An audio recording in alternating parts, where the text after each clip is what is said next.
abrir sua Bíblia lá no livro de Apocalipse, capítulo de número 6.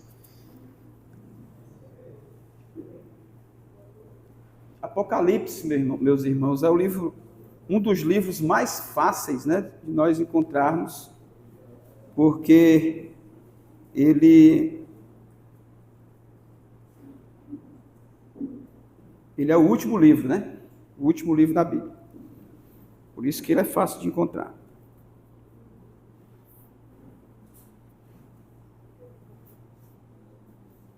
É Apocalipse e Gênesis, né? Gênesis também é um livro fácil de encontrar. E aí eu tenho certeza que os irmãos vão achar com facilidade aí, tá bom? Apocalipse capítulo 6, nós vamos ler dos versículos de número 9 até o versículo de número 17, tá, meus queridos irmãos? Louvado seja Deus. O profetinha está aí, né, irmã? O profetinha saiu do hospital. Quem gosta de hospital, né, profetinha? O profetinha está aí feliz, sorrindo, e a glória é para Jesus, né? O profetinha passou uns dias difíceis, não foi, irmã? Ali, internado, mas já está aí com a gente de volta. Eu apelidei ele de profetinha, vai ficar assim até ele crescer. Depois que ele crescer, você disser, pastor, não me chame mais de profetinha. Aí eu não chamo mais não. Depois que cresce, né?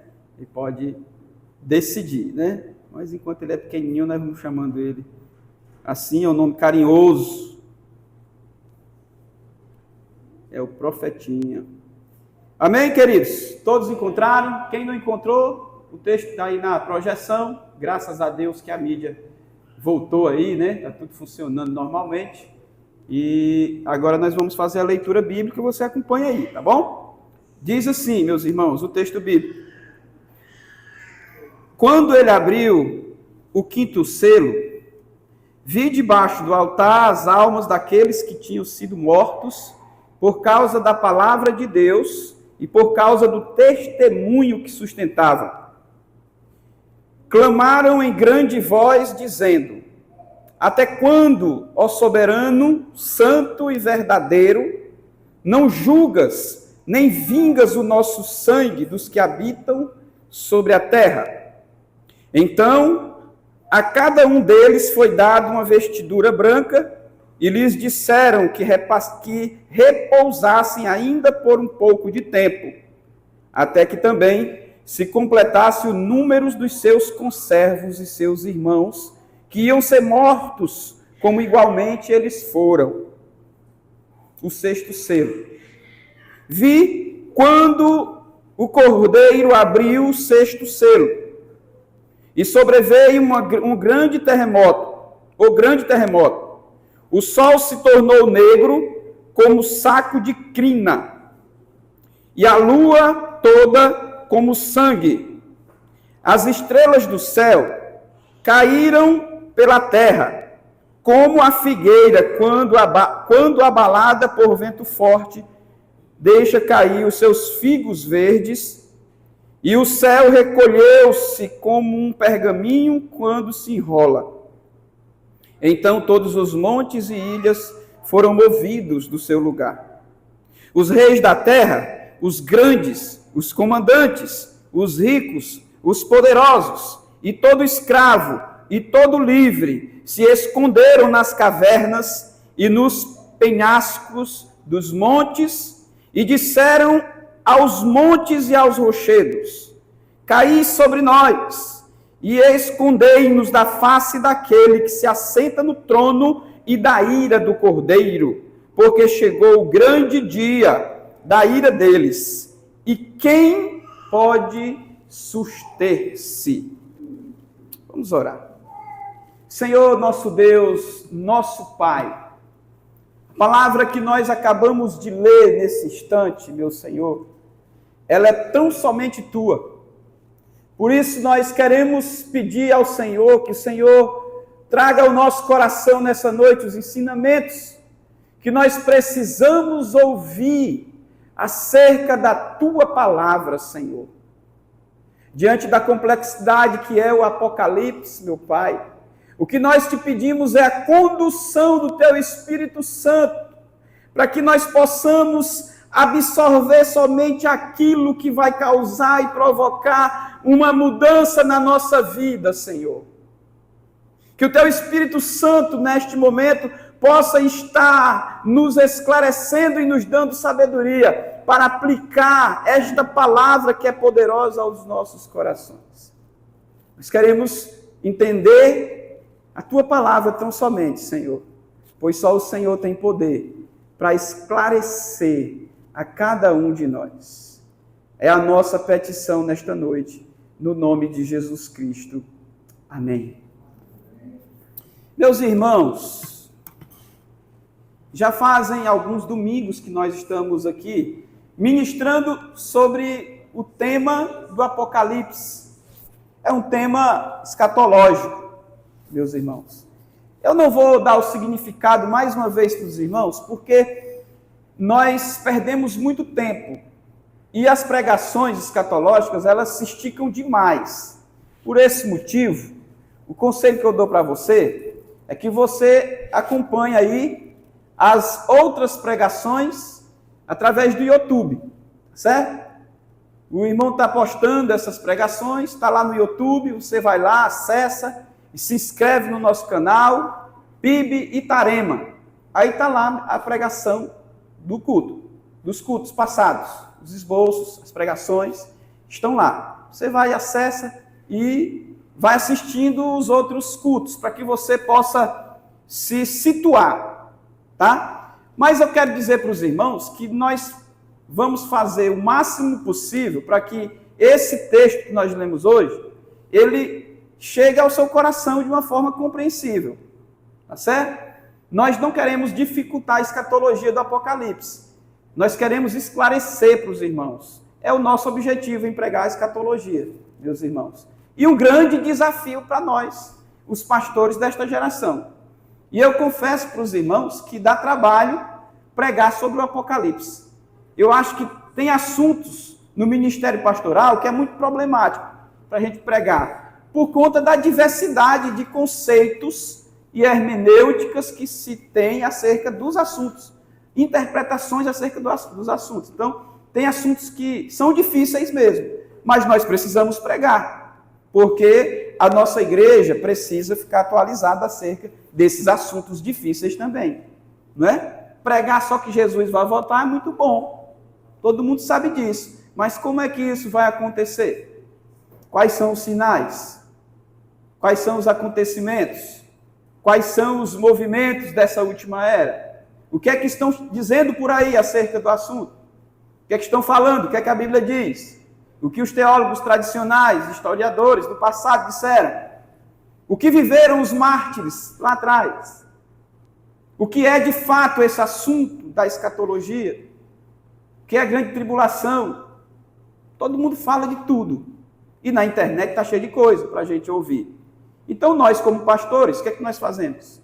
Nós pregamos e mostramos os pontos de vista, as interpretações, e o que tem mais coerência com a palavra de Deus, nós aplicamos para o nosso coração. Quem quer receber isso, diga amém. Amém. Pois é assim que a gente faz, para a glória de Jesus. Tá bom? Eu sempre tenho dito aqui para os irmãos que a gente não quer aqui, o nosso objetivo não é desconstruir a sua posição escatológica, se é que você entende sobre isso. Tá bom? Se você não entende, fica quieto mesmo, e vai ouvindo e vai absorvendo aquilo que é bom para você. Mas se você entende, compreenda uma coisa: o nosso propósito não é tirar você da sua posição escatológica, mas de mostrar a visão correta à luz da palavra de Deus, e você toma a sua decisão, porque você é um ser livre para decidir, escolher o que é o melhor para você.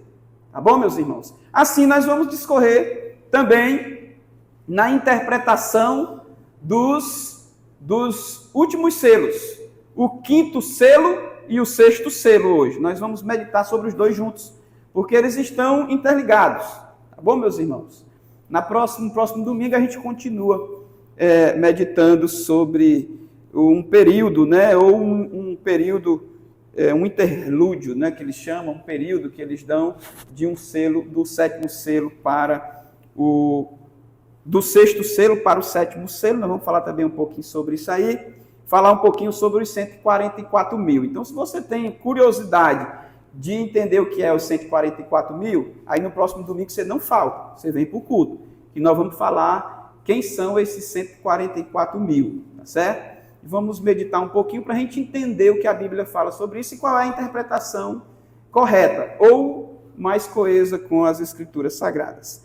Mas hoje nós vamos ficar aqui com o quinto e o sexto selo, meus amados irmãos. É a proposta para nós nesta noite. E eu disse para os irmãos no domingo passado, que no quarto selo nós encerramos uma fase da nossa série de mensagens. Encerramos uma fase, certo? Que fase foi essa, pastor? Foi a fase dos acontecimentos. Quando foram abrindo os selos, foram também saindo uns cavalos com os seus cavaleiros. Os irmãos lembram, né? Aí saíram 4 cavalos. E esses 4 cavalos, no âmbito do Apocalipse, cada um deles tem uma interpretação de um acontecimento no mundo, certo? No mundo. Aí nós traçamos as 2 vertentes mais discutidas, que é a vertente pré-milenista e a vertente pós-milenista, ou pré-tribulacionista e pós-tribulacionista.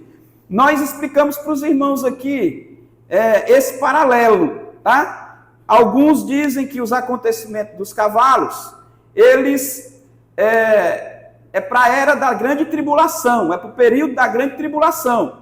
Outros dizem que é para a era da igreja toda. Então nós trabalhamos, em resumo, o assunto utilizando esses 2 pensamentos, certo?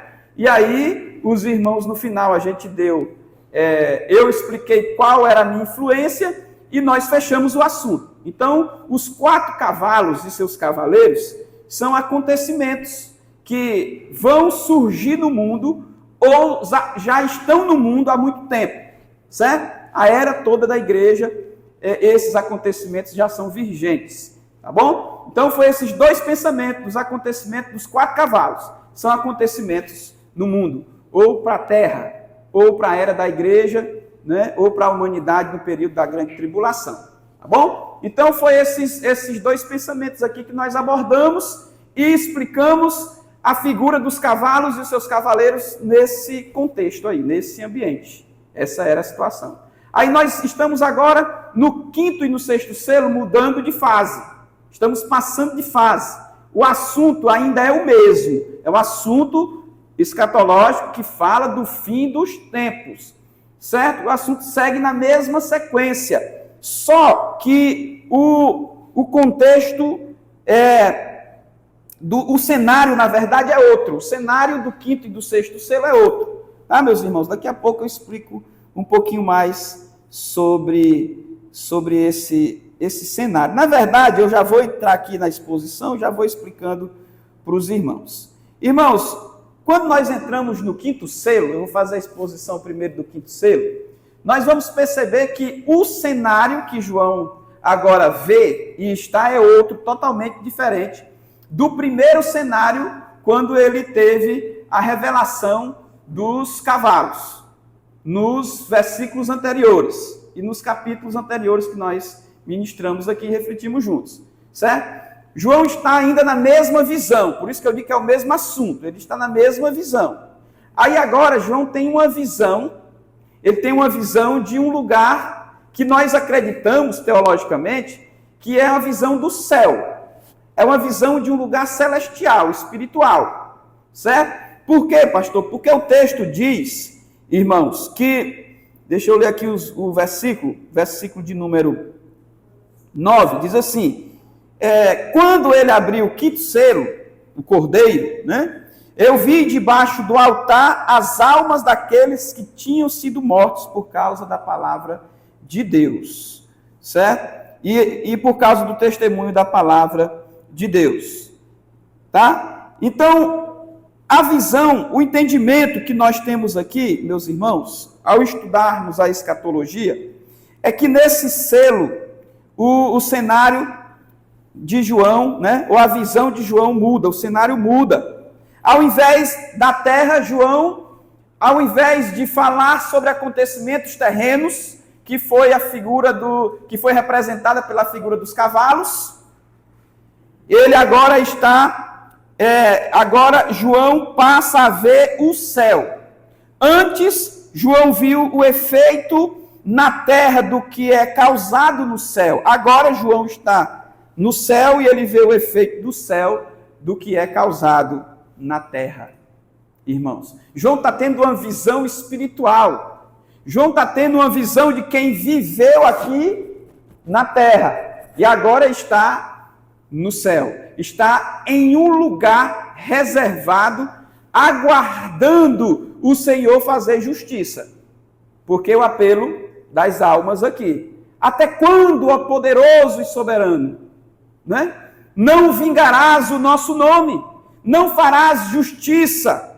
Então o que João está vendo é esses irmãos que foram martirizados aqui, que foram perseguidos aqui, e eles estão debaixo do altar do Senhor, aguardando esse julgamento final, aguardando o Senhor fazer a justiça, aguardando o Senhor completar a sua história. Eles estão lá. E João deixa bem claro, meus irmãos, que essas almas que estão lá, que essas pessoas que estão lá, que essas almas que estão lá, vamos tirar a pessoa, daqui a pouco a gente fala um pouquinho sobre isso, são as almas dos santos, as almas dos santos, aqueles que foram mortos por testemunharem do Evangelho, por falarem da palavra de Deus. Foram estes que estavam lá, tá? Na visão de João. Por isso ele está falando de acontecimentos agora no céu, não mais acontecimentos terrenos. Os cavaleiros e os cavalos foram para os acontecimentos terrenos. Talvez na visão de que os acontecimentos dos cavalos é para esta era da igreja e da humanidade, talvez aqueles homens ou aquelas almas que já estavam lá, já passaram por um martírio aqui na terra, por causa do testemunho da palavra de Deus. Tá? Então, eles viveram aqui na terra, foram martirizados, os santos, muitos degolados, muitos foram perseguidos e estão aguardando agora se completar o número dos seus conservos, daqueles que ainda irão morrer pela causa do Evangelho. Meus queridos e meus amados irmãos. Então o cenário mudou. João está tendo uma visão dos santos agora lá no céu, lá no altar, ou debaixo do altar, as almas dos que já morreram testemunhando da palavra de Deus. João viu um altar e as almas dos mártires, meus irmãos, que morreram pela sua fé como uma espécie de sacrifício. Cada um desses que foram sacrificados receberam vestes brancas, simbolizando justiça, simbolizando pureza e simbolizando santidade e também alegria. Essas vestes brancas têm esse significado à luz da palavra de Deus. Então, por isso, eles são considerados os santos que morreram testemunhando do Evangelho, que estão lá no altar. São as almas destes aí que João está vendo lá. Estes já viveram, já tiveram a oportunidade de defenderem a sua fé enquanto viveram aqui, de serem martirizados, de serem perseguidos enquanto viveram aqui, agora estão lá, aguardando o juízo final. Até quando, Senhor, não vingarás o nosso sangue? Até quando, Senhor, esse povo clama, meus irmãos? Mas precisa se completar o número dos conservos, meus queridos irmãos. Por isso que eu digo que agora, daqui para frente, esses selos, eles seguem uma ordem cronológica, pelo menos até os 144 mil, depois volta de novo para as trombetas e mistura tudo de novo, só que as trombetas é um negócio mais legal de a gente discutir aqui, meus irmãos, certo? Nós vamos aos poucos entendendo, mas essa parte do quinto, do sexto, e entra também nesse período, nesse intervalo aí, nós vamos perceber que a escatologia de João tem uma finalidade, queridos, tem uma ideia central, e é isso que a gente precisa captar aqui. É isso que a gente precisa investigar no texto para nós encontrarmos que mensagem é essa. É importante nós entendermos, queridos, que essas almas que João menciona aqui, elas não estão inconscientes na visão de João, tá, meus irmãos? Mas elas estão lúcidas pedindo vingança. Não uma vingança pessoal, mas uma justiça divina. Esse clamor do quinto selo é o clamor da igreja diante de tantos massacres a qual já foi e ainda será submetida a igreja, meus queridos irmãos. Por que ainda será submetida, irmãos? Porque não completou ainda os números dos conservos. A igreja ainda está na terra. A igreja ainda está na terra. Quando João teve a visão, isso foi bem claro e bem explícito, meus irmãos, na voz, bem claro. Eles pedem, eles clamam por justiça. Até quando, Senhor? E a voz diz, até quando se completar os números dos seus conservos. Meus amados irmãos, é importante você saber disso. Existem visões, irmãos, acerca e parábolas contadas pelo próprio Jesus Cristo, de que no ambiente pós-morte, muitas coisas acontecem de forma consciente. E essa visão que João teve, a mensagem que João recebeu, foi uma mensagem que foi descrita e foi compreendida de forma consciente. Foi bem entendido o que João viu lá. Foi bem compreendido. Nós não temos como dificultar a compreensão deste selo, não. Porque nós não vemos muitas figuras aqui, irmãos. Nós observamos algo muito lógico. Muito lógico. Existe um grupo de santos, de almas que já morreram. Existem pessoas que já morreram aqui, em defesa da causa do Evangelho. Estão aguardando também aquele grande e terrível dia do Senhor. E é sobre isso que nessa visão do quinto e do sexto selo, João está explicando aqui. Quando nós finalizamos aqui o quinto selo, meus irmãos, ou o entendimento dessa breve exposição, nós aprendemos que aqui na interpretação do quinto selo, a ideia é de conforto para aqueles que foram mortos e perseguidos por causa do seu testemunho de fé, da palavra de Deus em Cristo Jesus. Os irmãos sabem o contexto que a igreja estava naquela época.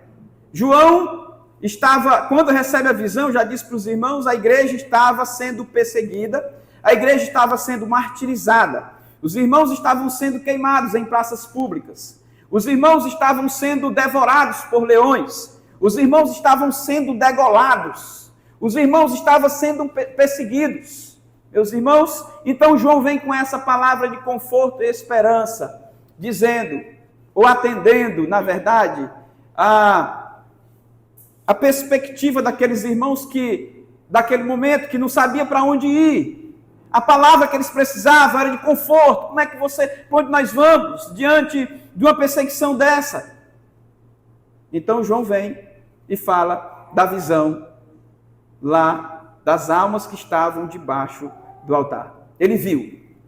E eu fico pensando, irmãos, como aquela mensagem foi tremenda para aqueles irmãos que estavam sobre opressão naquela época. Como que aquilo renovou o ânimo daqueles irmãos. Eu fico imaginando, de fato, vale a pena nós corrermos, aqueles irmãos falando, né? Vale a pena nós insistirmos pela causa do Evangelho. Nós precisamos continuar dando testemunho, porque o Senhor está nos dando uma palavra de alívio e de conforto. Vale a pena ser cristão, vale a pena preservar a história do cristianismo pelo mundo. E esses irmãos continuaram lutando, na esperança, meus irmãos, de que um dia o Senhor fará sua justiça sobre tudo e sobre todos. É a nossa esperança também hoje, meus irmãos. Outro dia me indagaram aí na rua, mas pastor, a gente não vê mais mas crente perseguido, crente sendo degolado. Meu filho, você não assiste aqueles vídeos lá do Afeganistão, não? Que o povo pega assim, o pessoal com capuz na cabeça e passa o punhal e arranca a cabeça. Não está assistindo isso? Em que mundo você está? É proibido ser cristão em alguns países do mundo. Os crentes continuam sendo martirizados hoje. Tem números dos seus conservos. Pessoas estão morrendo em defesa do Evangelho. Não estamos nós, que vivemos num país aberto e livre para adorar Jesus. Mas em outros países, missionários estão dando as suas vidas. Estão morrendo, estão sendo sequestrados, estão decapitando seus braços, suas pernas. É aterrorizante, irmãos, mas nós temos que falar disto. É uma realidade. Esses são os santos que estão debaixo do altar do Senhor, que estão morrendo em testemunho da palavra fiel de Jesus Cristo no mundo. São estes. Estão cavando valas e enterrando milhares e milhares de cristãos, ao mesmo tempo por simplesmente professar a sua fé em Jesus de Nazaré. O cenário é esse. Então muitos cristãos estão morrendo e esse número vai se completar, meus irmãos. E eu quero estar nessa contagem. Se possível for, a minha oração que eu peço ao Senhor é: Senhor, se eu passar por um momento terrível de perseguição, me ajuda a não negar a minha fé. Eu quero ir até o fim. Porque quando eu olho a história dos meus irmãos, dos mártires que morreram lá atrás, eu fico pensando, eu não sou nem digno de falar mal da história do cristianismo no mundo, e nem de criar interpretações falsas acerca do Evangelho de Cristo, porque esses homens deram suas próprias vidas lá atrás, para preservar a minha e a sua história. E nós precisamos abrir os nossos olhos, irmãos, enquanto ainda há tempo, nós precisamos parar um pouco e refletir sobre isso, porque a igreja sofre ao longo da história, meus irmãos. Eu sempre digo, e estava falando com os pastores que vieram me visitar esses dias, nós passamos 2 dias conversando aqui sobre igreja e sobre o fim dos tempos, meus irmãos, e nós estávamos falando justamente desse assunto, que hoje está difícil pastorear a igreja, porque existem muitas verdades, muitos irmãos dentro dos nossos núcleos de igreja, cheios da verdade, às vezes disseminando teologias que não existem, desconstruindo o que foi feito, desconstruindo uma história que foi linda lá atrás, desconstruindo um rastro de sangue, meus irmãos. Um rastro de sangue na história. Somos ingratos, como bem frisou o Pedro aqui em outra oportunidade. Então, meus irmãos, nós precisamos acordar um pouco e refletir sobre a história desses homens de Deus e mulheres que deram suas vidas por nós. O versículo 11 do texto que nós lemos, ele diz assim, irmãos: então cada um deles foi dada uma vestidura branca e lhes disseram que repousasse ainda por um pouco de tempo, até que também se completasse o número dos seus conservos, os seus irmãos que iam ser mortos, como igualmente eles foram.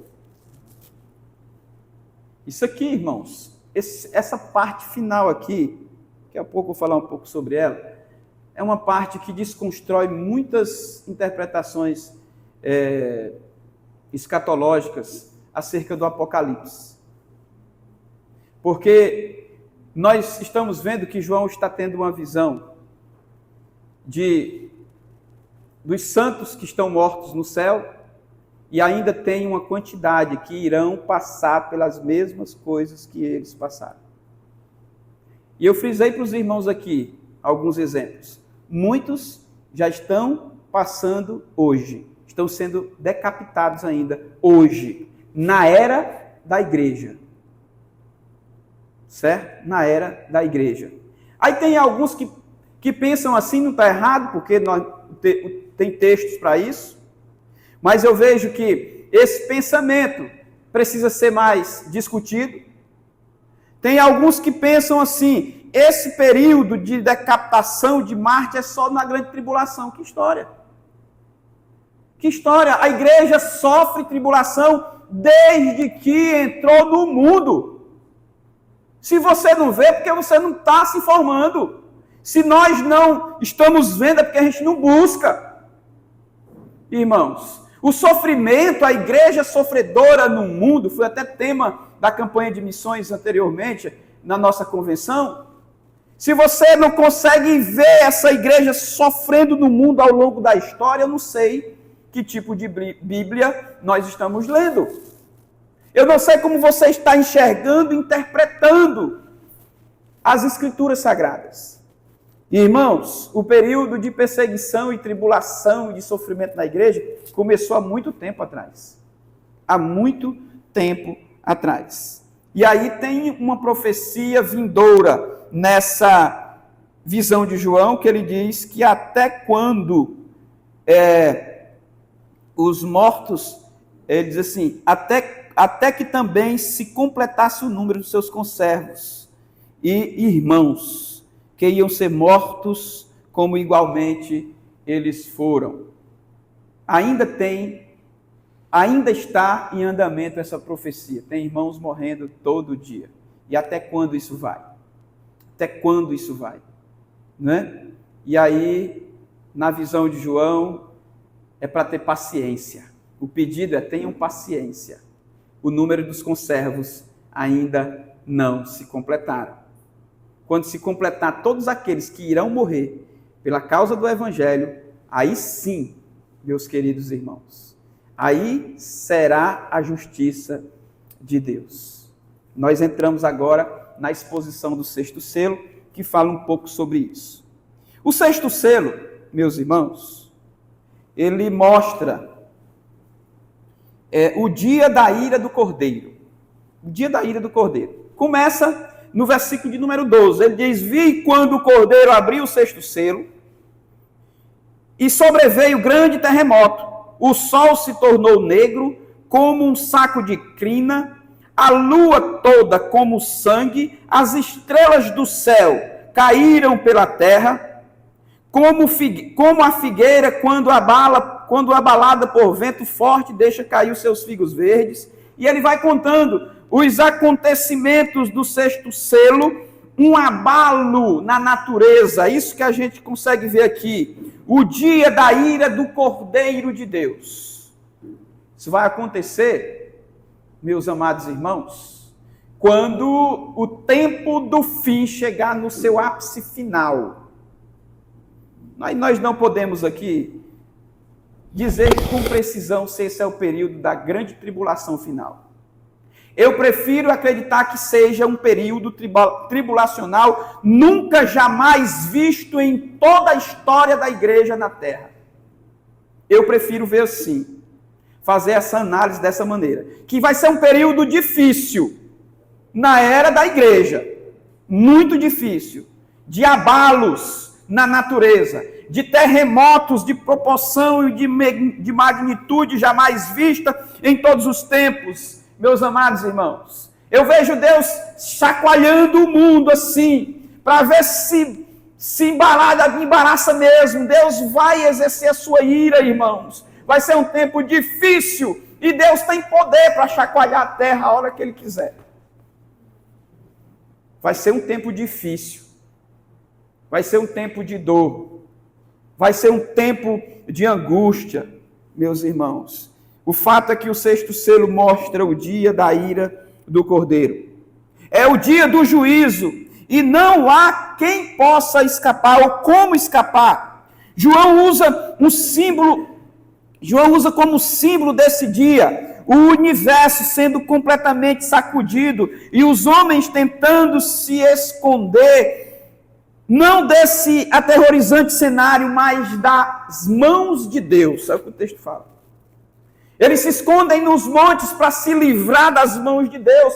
Eles preferem morrer ali, através dos terremotos e do caos que a natureza está passando, do que do que ficar na presença de Deus, porque eles sabem quem pode, ele diz no final, suster-se a esse poder, a essa ira vindoura de Deus.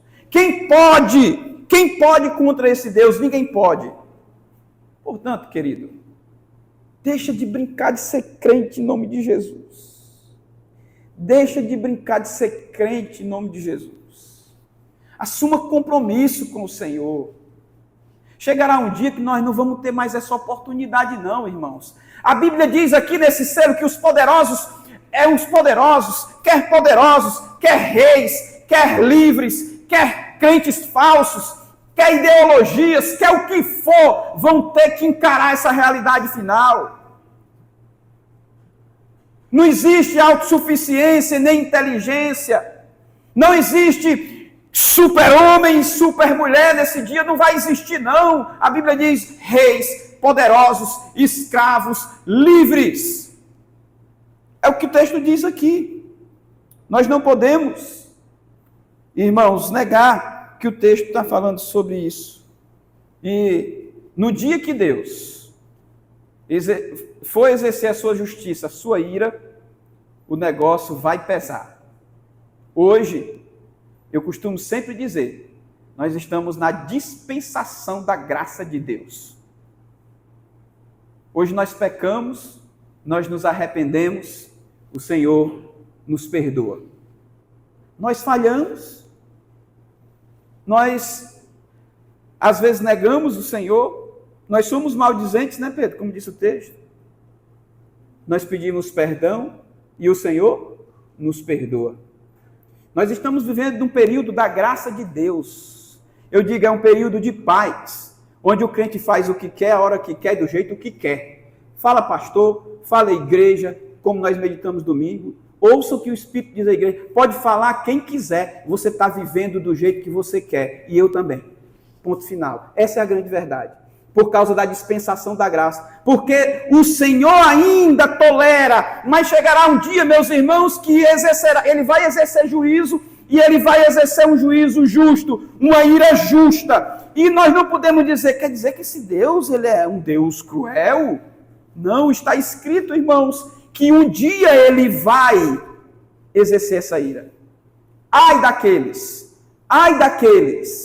que não estiver com ele. Ai daqueles. Porque nós vamos ver nos outros selos posteriores que tem livramento para quem está com Jesus. João teve outras visões, e nós vamos observar nas trombetas também, tem livramento para quem está com Jesus. João fala do caos do mundo, e ele diz que vai sair uns gafanhotos aí para devorar todo mundo, mas diz que esses gafanhotos não vai devorar as coisas dos justos. Tem livramento para quem está com Jesus. A pergunta que nós fazemos é, nós estamos com Jesus? Nós estamos entendendo, irmãos, o que é ser cristão genuíno e verdadeiro? Será que nós estamos? Então esse alerta aqui é para nós também, esse recado é atual, demais para nós. E nós precisamos acordar. O cenário desse tempo que eu creio que está próximo, talvez, eu não sei, eu não vou dizer aqui nem datar, porque a Bíblia também não diz para nós fazermos isso, mas os acontecimentos são claros, quem está ouvindo está entendendo, quem está lendo a Bíblia está entendendo, quem está vindo para o sermão escatológico da Igreja Batista em Itarema está compreendendo, o tempo é real, nós estamos vivendo um tempo difícil e nós precisamos nos preparar para isto, por isso que nós precisamos acordar e ficar atentos, irmãos, porque o que a Bíblia prometeu vai se cumprir. Irmãos, a visão diz que eles procurarão a morte naquele dia. A morte física, mas não os livrará do dano da segunda morte. Eles procurarão a morte física, mas eles não vão se livrar. Vão querer morrer e não vão conseguir. Perceba que todas as classes de pessoas, está aí no texto, eu já mencionei, terão de comparecer diante do julgamento de Deus. Os versículos 15 ao 17 diz assim, meus irmãos, eu quero ler aqui para os irmãos. Os reis da terra, os grandes, os comandantes, os ricos, os poderosos, todo escravo, todo livre, se esconderam nas cavernas e nos penhascos dos montes, e disseram aos montes e aos rochedos: caí sobre nós e escondei-nos da face daquele que se assenta no trono da ira do Cordeiro. Porque chegou o grande dia deles, da ira deles. E quem é que pode suster-se? E quem é quem pode se livrar? Aí nós, às vezes, pensamos assim: eu sou muito esperto. Tem gente que a gente vai conversar e diz assim, todos nós somos assim. Às vezes eu ligo para um irmão: irmão, eu quero bater um papo contigo aí. Aí o irmão fica com medo. Pastor, pode adiantar o assunto? Aí eu fico pensando, para que a pessoa quer que eu adiante o assunto? Mas eu sei. No fundo eu sei. Sabe o que é? Porque você quer se preparar para o que o pastor vai falar. Para a exortação que às vezes o pastor vai te dar. Você quer se preparar para você se sair bem. É assim. É a expertise humana. Talvez tem muito crente pensando assim: eu estou aqui na igreja, tudo bem. O pastor está falando desse negócio de fim dos tempos, tudo bem. Eu vou esperar mais um pouquinho, porque eu sei me safar. E o que nós observamos aqui, irmãos, que aqui não vai ter negócio de esperteza, não. A ira aqui é a de Deus. Você pode ser o melhor articulador. Você pode enganar todo mundo aqui. Mas no dia do juízo final, ninguém, nem os reis, nem os poderosos, nem o escravo, nem o pastor, nem a esposa do pastor, ninguém. Quando Deus estabelecer a sua ira, e que é um fato previsto na Bíblia, o negócio, o caldo vai engrossar. Meus irmãos. E o que fazer? O que fazer? Nós precisamos nos preparar para esse grande dia. Eu quero terminar a exposição, já vou aplicar o texto, irmãos, observando algo interessante nesse selo que nós explicamos para os irmãos agora aqui. O que João viu aqui no 6º selo foi a ira de Deus sendo manifestada sobre a humanidade presente na terra. Um juízo que ninguém escapará. Os crentes do arrebatamento já não estão mais aqui, certo? Os crentes da grande tribulação vão estar aqui. Estou aqui só jogando para os irmãos ficarem animados, né? Para não dizer que eu estou aqui puxando bandeira só para um lado, né? Mas o fato é esse, tá? O fato é esse. O que João viu aqui foi a ira de Deus sendo manifestada sobre a humanidade presente na terra, naquele grande e último dia, certo? Eu não sei se eu vou estar aqui. Talvez eu já esteja debaixo do altar, né? Mas talvez não, talvez eu passe. E se eu passar, daí eu quero estar preparado para esse grande dia. E esse dia, diz aqui o selo, irmãos, é um juízo que ninguém vai escapar. Nem mesmo um suicídio em massa evitará a passagem da ira de Deus no mundo, no dia do seu juízo. Nem mesmo um suicídio em massa. Hoje, quando a gente quer dar a cabo a um sofrimento, o que é que a gente faz? O que é que a gente faz? O doutor está ali, trabalha com isso de dia e eu acho que de noite também, né? Às vezes você vai até altas horas, consultando gente que quer tirar a sua própria vida. Porque, humanamente, existe até uma lógica nisso. Tanto sofrimento, eu não consigo lidar com isso, eu não tenho preparo, não tenho estrutura, né? A medicina estuda isso, no âmbito das filosofias e no âmbito também dos estudos científicos, psicólogos, psiquiatras, tenta entender esse movimento. E o movimento é esse, na prática é esse. No movimento de acolcho, no momento de pressão psicológica, é mais fácil, não é? Tirar a própria vida? É mais fácil. É muito mais fácil. Só que nesse dia aqui, irmãos, nós não vamos poder nem fazer isso. A gente vai desejar a morte e não vai conseguir morrer. Como é isso, pastor? Explica isso. Não sei. Só sei que a Bíblia diz. Quando a gente observa Apocalipse, capítulo de número 9, o versículo de número 6, nós vamos observar aí, irmãos, que o capítulo 9, ele está aí na quinta trombeta, né? E tem um contexto, mas ele diz assim, ó: naqueles dias os homens procurarão a morte, mas não encontrarão a morte. Desejarão morrer, mas a morte fugirá deles. Sabe o que eu vejo? Eu gosto de fazer desenho de quadrinho quando eu estou estudando a Bíblia, sabe? Aí eu desenhei lá um Deus todo-poderoso e desenhei uns bonequinhos, né? Olhando para Deus assim. Aí eu consigo figurar na minha mente dessa forma.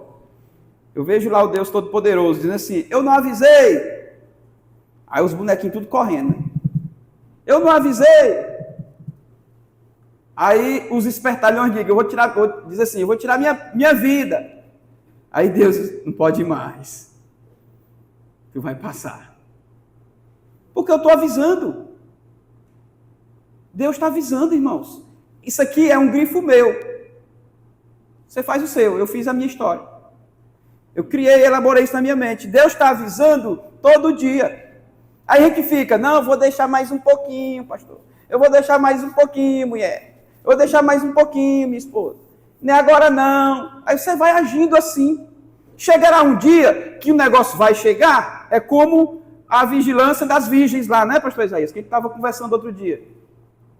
Vai chegar um dia que vai chegar e não tem mais azeite. A sua lamparina não acende mais. E não tem mais jeito, não tem onde comprar não. Não tem mais posto de gasolina, não tem mais local para vender o azeite. A ira de Deus chegou. Aí você que tem que se ajeitar. É você que tem que se preparar antes. Independe de pai, de mãe, de filho, de mulher, de quem for, do mundo, do sistema, é você. Se você quer estar preparado para o dia do juízo final, cuida, meu filho. Está esperando o quê? Chegar lá e dizer: ei, Senhor, agora eu me esconder ali. Não pode se esconder. Os montes vão estar tudo revirados. Deus está fazendo assim na terra. Você vai para onde? E não morre, não. Cai uma pedra na minha cabeça, eu fico lá, mas não morro. Eu não. Quem estiver lá. Quem estiver lá. Vai querendo me persuadir, né, pastor? Irmãos, a gente brinca, mas o negócio é muito sério. É muito sério. É isso que o sexto selo está dizendo aqui. Que muitos vão desejar morrer. Nem um suicídio em massa vai conter esse avanço da ira de Deus na terra no último dia do fim, no último tempo. Não sei quanto tempo vai ser. Mas vai ser uma pressão tão grande, nunca, jamais vista na face da terra. Jesus falou no sermão escatológico, Mateus 24, Marcos 13, Lucas 21. É só ler a Bíblia, está tudo lá. Jesus disse: por causa dos escolhidos, talvez o Senhor abreviará esse tempo de sofrimento e de dor, da ira de Deus. Por causa dos meus escolhidos. Irmãos, quando o próprio Jesus fala um negócio desse, eu fico imaginando o grau de seriedade que é isto. Vai ser muito sério. Como aplicar esses dois selos, irmãos, e tirarmos as lições necessárias para a nossa vida? Eu pensei em um tema, irmãos, para esses dois selos que nós lemos aqui. E o tema é a esperança em meio à dor e o caos para uma nação fiel que não desistirá dos seus princípios de fé. A esperança em meio à dor e o caos para uma nação fiel que não desistirá dos seus princípios de fé. Nós precisamos conservar a pureza do Evangelho. Só assim nós teremos esperança. Só assim.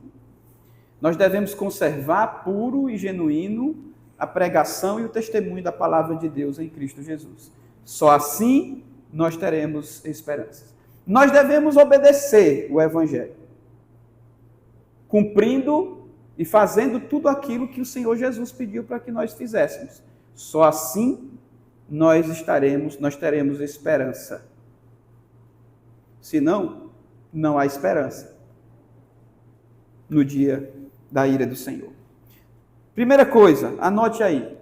Tudo está conectado e bem encaminhado para terminar. Você tem se preparado para escapar? Foi a palavra que eu achei interessante. Você está preparado para escapar? Porque tudo está alinhado com a palavra de Deus. Tudo está conectado e bem encaminhado para terminar. Ou seja, esse tempo vai terminar. A pergunta é, você está preparado para isso?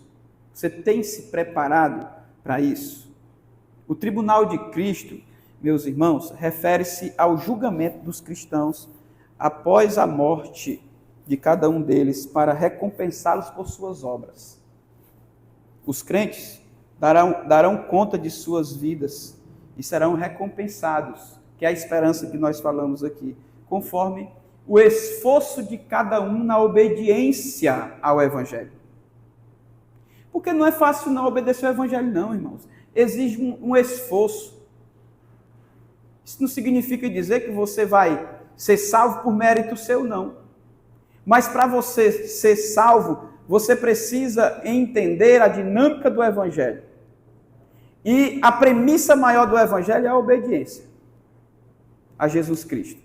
Então você precisa obedecer a Jesus Cristo, se é que você pretende escapar do dia da ira do Senhor. 2 Coríntios, capítulo 5, versículo 10, Paulo diz assim: pois todos devemos comparecer perante ao tribunal de Cristo, porque cada um receba de acordo com as obras praticadas por meio do corpo, quer sejam boas, quer sejam más. Então existe julgamento para crente e vai também existir julgamento para não crente. Uns para a salvação eterna e outros para a condenação eterna. Irmãos, tem coisas que eu não quero falar, mas às vezes a gente tem que falar. Ultimamente eu tenho questionado muito algumas nomenclaturas que nós ouvimos na igreja. Tem pessoas que se intitulam como crentes, né? Eu já vi um crente dizer assim, ele contou toda a biografia dele, diz assim: eu sou crente apostólico dos últimos dias, da última geração, e não sei de que, conectado com o último anjo, e a terceira e quarta trombeta junto, e papai. Eu digo, pronto, é serafim, né? É querubim. Ou seja, tem gente utilizando uma nomenclatura que às vezes nas atitudes e nas práticas não condiz. Hoje eu tenho refletido muito sobre isso, sabe? O movimento dos crentes. Eu fico, Senhor, eu não faço um julgamento, mas eu fico, meu Deus, está perdido. Senhor, faz ele se encontrar, faz ela se encontrar, papai, enquanto tem tempo. Tira da teimosia, tira dos pensamentos que não te agradam. A gente tem que orar por esse público, irmãos, porque o negócio está bagunçado. Está muito bagunçado. Eu quero dizer para você, queridos, que nós não temos o poder nem a autoridade para julgar ninguém, mas o justo juiz, o Cordeiro de Deus, ele vai sentar naquele trono, meu amigo. Aí o juízo que ele vai exercer não é o nosso. Sobre os maus. E sobre os bons são as recompensas, são os galardões. Os crentes fiéis são os galardões. O julgamento é para isso. Tem gente dizendo assim, pastor, eu queria ganhar só uma vassoura, mas eu queria ir para o céu. Irmão, que história de vassoura. Né? É um pensamento ainda muito pequeno. Atualize sua fé em nome de Jesus. O Senhor disse que tem uma coroa para nos dar. Uma coroa. Um prêmio. Galardão é prêmio, é recompensa. Mas o Senhor vai julgar no seu tribunal. Tá? Tribunal de Cristo não deve ser visto como Deus julgando os nossos pecados, mas como Deus nos galardoando conforme a nossa obediência em prol do reino de Deus aqui na terra. Esse é o foco principal, certo, meus irmãos? A punição dos pecados é para aqueles que não vão querer nada com Deus. 1 Timóteo, capítulo 4, versículo 8, diz assim, 2 Timóteo, na verdade, capítulo 4, versículo 8, diz assim, agora me está reservada a coroa da justiça, que o Senhor, justo juiz, me dará naquele dia. E não somente a mim, mas também a todos os que o amam, a sua vinda. Ou seja, você está esperando, você está preparado para a vinda de Cristo, o Senhor tem uma coroa reservada para todos que estão aguardando a vinda dele e se preparando. Segunda coisa, meus irmãos, a abertura desses selos é um lembrete de que devemos estar sempre preparados para enfrentar os desafios que a vida nos apresenta. A abertura desses selos que nós estudamos aqui, que nós meditamos aqui, refletimos, é um lembrete de que nós devemos estar preparados para enfrentar os desafios que a vida nos apresenta. O João 16,33, os irmãos conhecem, diz, tenho dito essas coisas para que vocês tenham paz em mim, no mundo tereis aflições, mas tende bom ânimo, eu venci o mundo. É um tempo de preparo que nós precisamos para esta geração. Nós precisamos estar atentos para o retorno de Jesus, para o caos vindouro que virá no mundo. Talvez grandes perseguições ainda, nós não sabemos. As coisas estão se encaminhando, tá? Mas se virão as perseguições, nós devemos estar preparados para isso. Terceira coisa, ignorar os acontecimentos finais é um sinal de incapacidade, desespero de um verdadeiro cristão, um sinal de incapacidade e de desespero de um verdadeiro cristão. Sabe? Tem gente que ignora os acontecimentos desta era, meus irmãos. Mas a Bíblia diz que nós temos que ter um espírito ousado. A Bíblia diz também que nós devemos ter um espírito preparado. A Bíblia diz que nós devemos estar antenados aos acontecimentos da palavra de Deus, aos atos proféticos da palavra de Deus. E quando nós não nos preparamos para isso, nós demonstramos que somos frágeis mesmos, que somos fracos, que somos incapazes de entender, irmãos, o que virá. Então, para viver essa era, precisa ser forte, né? O pessoal usa um termo, que eu acho um termo bem deselegante, mas o pessoal hoje está usando aí um termo aí de chamar os crentes de crente Nutella, né? E tem a ver, assim, pelo o cenário que nós temos hoje de crentes cheios de coisinhas, né? Fragilizados demais, sabe? Nós não podemos mais chamar atenção, nós não podemos mais pressionar, ninguém pode mais falar sério um pouquinho, exortar. Uma nação fragilizada mesmo, despreparada, né? Então, como é que a gente vai enfrentar um tempo difícil, irmãos? Desse jeito, né? Agindo e se comportando dessa maneira. Então, abra o olho, certo?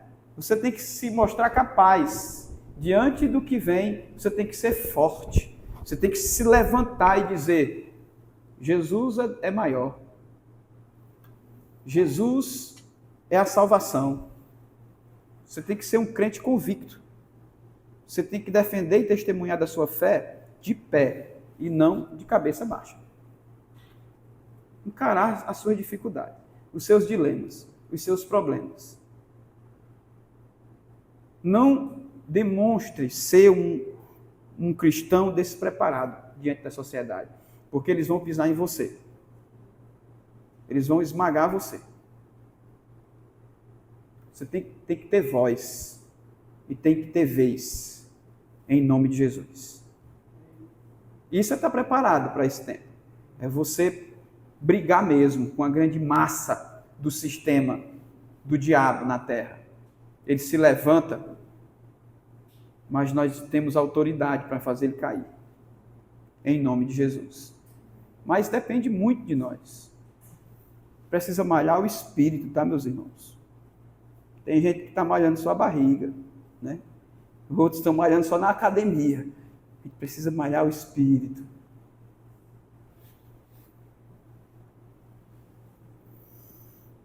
Provérbios 24:12 diz assim, irmãos: olha, se disserdes, não soubemos, não perceberá aquele que pesa os corações? Pergunta, né? Se disserdes, não soubemos, não perceberá aquele que pesa os corações? Não o saberá aquele que atenta para a tua alma? E não pagará ele ao homem segundo as suas obras? Está falando das desculpas, né? É o que diz o texto. Falando das desculpas, da incapacidade. Nós sabemos, irmãos. Nós estamos sendo preparados. Nós sabemos como responder e como fazer bem direitinho. Sabe como é que a gente faz? Bem rapidinho. Quando me interessa. Às vezes eu fico olhando assim, meu Deus, ela sabe fazer mesmo. Às vezes eu brinco com a Sara lá em casa, Sarinha, 10 conto para você fazer um negócio para mim. A Sarinha vai lá fazendo bem ligeirinho. Eu digo, eu pedi às vezes, não sei fazer não. Né? Às vezes a gente, quando nos interessa, a gente faz. É por isso que a gente tem que, quando interessa para nós, a gente faz. Por isso que a gente tem que amar Jesus. Porque quando nós amamos a Jesus, nós vamos estar sempre disponíveis para fazer. Pronto. Nós vamos estar sempre prontos para fazer. Porque eu amo a Ele. Quarto e último, entenda que existe um escape para você. Uma esperança, um livramento eterno para todos aqueles que aceitarem a Jesus como Salvador de suas vidas. Eu quero concluir, meus irmãos. Eu quero concluir com esse ponto aqui. Eu não sei como é que está a sua vida, né? Não sei como você chegou hoje aqui nesse lugar. Mas eu sei que existe um grande problema para o futuro. E esse problema, irmãos, é um problema que só pode ser resolvido com Jesus. Vamos ficar de pé, meus irmãos? Estou encerrando já. Qual é o problema, pastor? A tribulação final.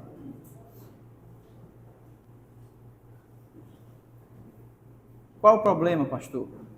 O caos que existirá na terra. Qual é o problema, pastor? O problema é que muitos morrerão. Outros não vão conseguir nem morrer. Mas qual é a solução, pastor? A solução é que Jesus prometeu vida eterna para você e salvação. Diante deste caos. Existe vida eterna. Existe um escape que só depende de você. O pastor, ele não pode fazer isso por você, não. Eu não posso fazer. A Bíblia diz que a salvação é individual e deve ser confessada com a boca. Tem que ser externada publicamente. Por mais que eu queira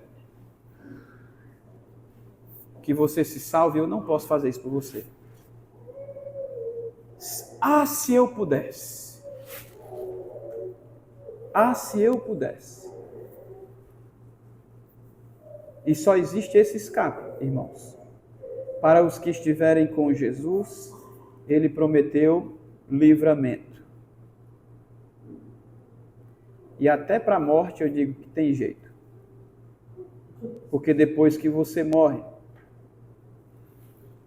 você vai para o lugar onde estão as almas dos conservos, daqueles homens que João viu debaixo do altar. Quem são os conservos, pastor? São aqueles que seguem as mesmas virtudes daqueles que estavam debaixo do altar. São aqueles que dão testemunho do Evangelho e obedecem. São aqueles que entregarem a sua vida para Jesus, que é o Evangelho. São esses. Esses são os conservos. E eu quero dar oportunidade para você estar aqui hoje. Se você veio, compreendeu o Evangelho, você entende que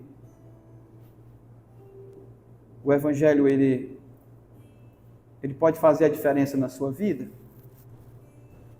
Ele pode te livrar da ira de Deus? E você quer hoje se salvar? A oportunidade é para você. Eu peço só que você levante sua mão onde você está e venha aqui à frente que eu quero orar por você, apresentando a sua vida a Jesus. Estão falando muita coisa por aí acerca de Jesus, mas a verdade é essa que nós estamos compartilhando com os irmãos. A verdade é o que está na Bíblia Sagrada, meus irmãos. Jesus está nos avisando. Apocalipse 3:20 diz assim: eis que estou à porta e bato. Jesus está dizendo, ó, estou chegando, hein? Está esperando o quê? Está esperando o quê? Cedo vem o Senhor. E vem sem demora. São as profecias para o fim dos tempos. Jesus está voltando. Essa palavra para você. Essa palavra para nós, a igreja do Senhor. Nós precisamos refletir sobre isso. E precisamos mudar, meus irmãos. 1% por dia, Raimundo, foi o que você disse? 1% por dia. 1% por dia. 365 dias, 365% em 2025 de mudança. Olha. Igreja do Senhor, desperta. Acorde, meu irmão. Acorde, minha irmã, em nome de Jesus. Em nome de Jesus.